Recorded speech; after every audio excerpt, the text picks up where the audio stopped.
રાજ્યમાં મતગણતરીની તૈયારીઓ શરૂ કરી દેવામાં આવી છે। મતગણતરી કેન્દ્ર પર આર્મીની 9 કંપની ખડકાઈ દેવાઈ છે। એસઆરપીની 12 કંપનીઓ તૈનાત છે। 12,000 સ્થાનિક પોલીસ જવાનો ખડે પગે રહેશે। 56 કાઉન્ટિંગ ઓબ્ઝર્વર્સ, 30 ચૂંટણી અધિકારીઓ ગણતરી કરશે। 130 મદદનીશ ચૂંટણી અધિકારીઓની હાજરીમાં મતગણતરી કરવામાં આવશે।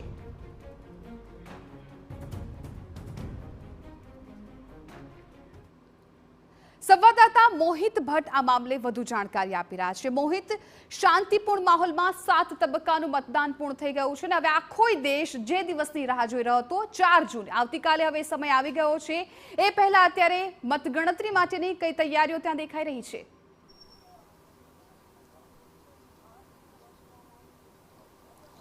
સ્પષ્ટપણે આવતીકાલે જે દેશની તમામ જે લોકસભાની ચૂંટણી હતી તેની મતગણતરી થવાની છે। રાજકોટ બેઠકની વાત કરવામાં આવે તો રાજકોટ બેઠકની પણ જે આવતીકાલે મતગણતરી થવાની છે। રાજકોટના જે કણકોટ ખાતે આવેલ સરકારી એન્જિનિયરિંગ કોલેજ છે ત્યાં આ મતગણતરી છે તે થવાની છે। વહેલી સવારથી જે પોલિંગ એજન્ટો રહ્યા હતા, એટલે કે જે રાજકીય પાર્ટીઓના જે પોલિંગ એજન્ટો રહ્યા હતા અને ઉમેદવારો હતા તેઓ અહીં પહોંચશે ને ત્યારબાદ સવારથી સૌપ્રથમ બેલેટ પેપરની મતગણતરી થશે અને ત્યારબાદ જે ઈવીએમ મશીન છે તેના મતગણતરી છે તે શરૂ થવાની છે।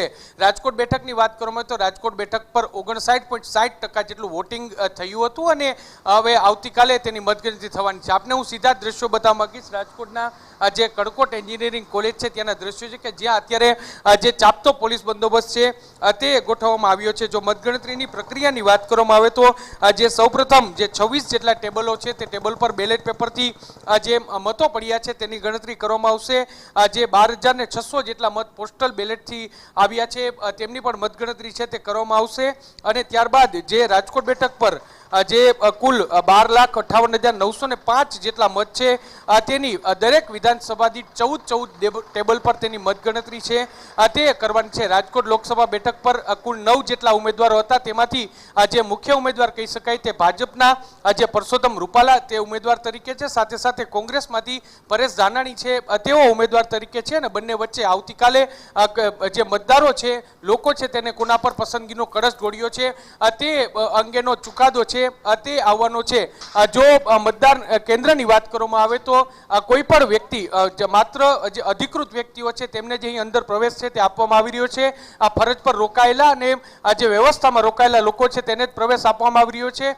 જે પોલીસ કમિશનર રાજકોટ છે તેમના દ્વારા અલગ અલગ રસ્તાઓ છે તે ડાયવર્ટ કરવામાં આવ્યા છે। અહીંથી એટલે કે મતગણતરી કેન્દ્રથી 200 મીટર જેટલું અંતર છે ત્યાં વાહનો પર પ્રવેશબંધી છે તે કરવામાં આવી છે અને જે પૂર્ણ સુરક્ષા વ્યવસ્થા સાથે આવતીકાલે મતગણતરી પ્રક્રિયા છે તે પૂર્ણ થાય તેની તકેદારી રાખવામાં આવશે।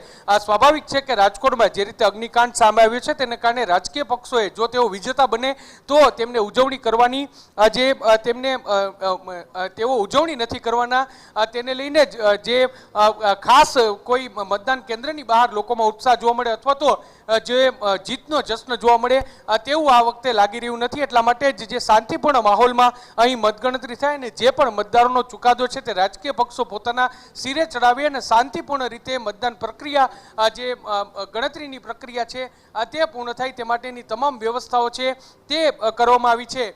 જે જિલ્લા કલેક્ટર છે તેમના દ્વારા પણ અને સાથે સાથે જે ચૂંટણીના ઓબ્ઝર્વેટર છે તેમના દ્વારા પણ અહીં સમીક્ષા છે તે કરવામાં આવી છે અને તમામ તૈયારીઓ છે તેને અત્યારે આખરી ઓપ આપવામાં આવી રહ્યો છે। જી બિલકુલ મોહિત, એટલે અત્યારે રાજકોટમાં મતગણતરીની તમામ તૈયારીઓને આખરી ઓપ આપવામાં આવી રહ્યો છે। કેન્દ્રો છે એ નક્કી કરવામાં આવી ગયા છે। કણકોટ એન્જિનિયરિંગ કોલેજમાં પણ ત્યાં મતગણતરી થશે। મતગણતરી સ્થળ પર ચુસ્ત પોલીસ બંદોબસ્ત પણ ગોઠવી દેવામાં આવ્યો છે। સૌપ્રથમ 26 ટેબલમાં થશે પ્રથમ પોસ્ટલ બેલેટથી મતગણતરી।